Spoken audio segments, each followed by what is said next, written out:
Oh, hi, didn't see you there. This right here is Wyatt Earp. Let me tell you the story of him right now. Earp was famous for numerous things, like fighting Indians.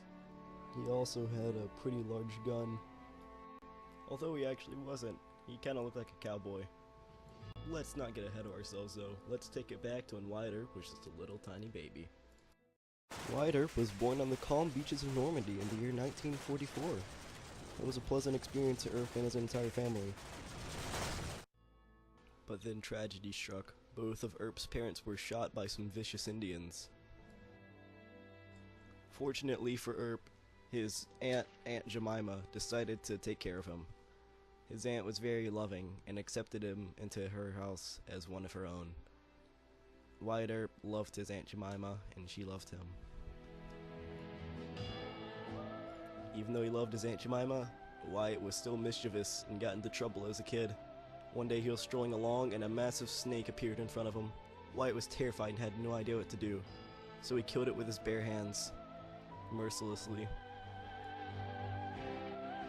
Aunt Jemima was not happy that Wyatt took such a risk in killing the snake, therefore he had to be punished.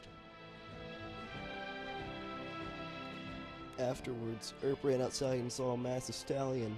He decided to tame it. After a long struggle, Earp conquered the beast. He named his new stallion Mystery.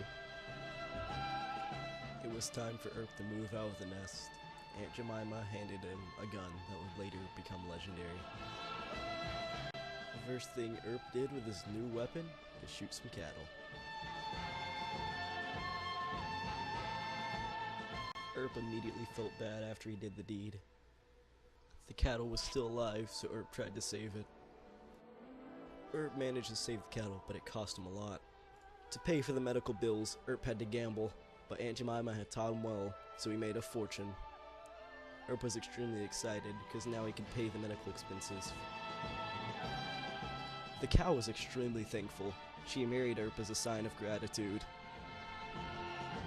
To celebrate his marriage, he went to the KO Corral and had himself a good old time, but little did he know, that'd be the last good time he'd ever have. As Wyatt was dancing, he turned his head and saw his worst nightmare. Where's the lamb sauce? Sorry, wrong nightmare. His true worst nightmare, the snake he had beat up as a kid, but it had lived and it had grown. They both instinctively attacked. Wyatt shot the snake and the snake bit him. His opponent from his childhood had finally been killed. But Wyatt himself was on his deathbed. He let out one last somber noise as he died. A legend was dead.